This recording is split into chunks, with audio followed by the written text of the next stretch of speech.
ഓ ഇതിടെ വെക്കും കേട്ടാ ഒരട്ടാ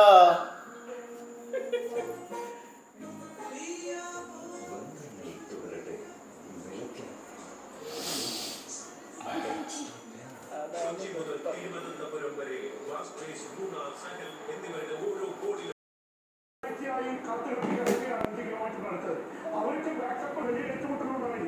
അതിന് പ്രധാന കാരണം ജൈവായുധവും അതുപോലെ തന്നെ കെമിക്കൽ വെപ്പൺസ് രാസായുധവും ഉക്രൈൻ ഉപയോഗിക്കുമെന്ന് റഷ്യ കുറ്റപ്പെടുത്തി. എന്നാൽ ഇതിന്റെ മറവിൽ യഥാർത്ഥത്തിൽ ഈ ജൈവായുധവും രാസായുധവും ഉപയോഗിക്കാൻ പോകുന്നത് റഷ്യയാണെന്ന് അമേരിക്കയും കുറ്റപ്പെടുത്തുന്നു.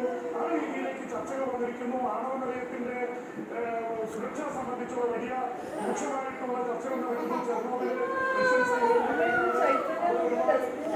സംഭവിച്ചിട്ടുണ്ട്. അപ്പൊ ഇതൊക്കെ വലിയ രീതിയിൽ ലോകരാജ്യങ്ങളുടെ തന്നെ ആശങ്കയ്ക്ക് കാരണമായി. ഇസ്രായേൽ, ടർക്കി, ഇന്ത്യ, ചൈന രംഗത്തുണ്ട്. തുർക്കിയെ സംബന്ധിച്ചിടത്തോളം തുർക്കിയിലാണ് രണ്ട് വിദേശകാര്യ മന്ത്രിമാർ തമ്മിൽ കണ്ടത്. ടർക്കിയുടെ പ്രസിഡന്റ്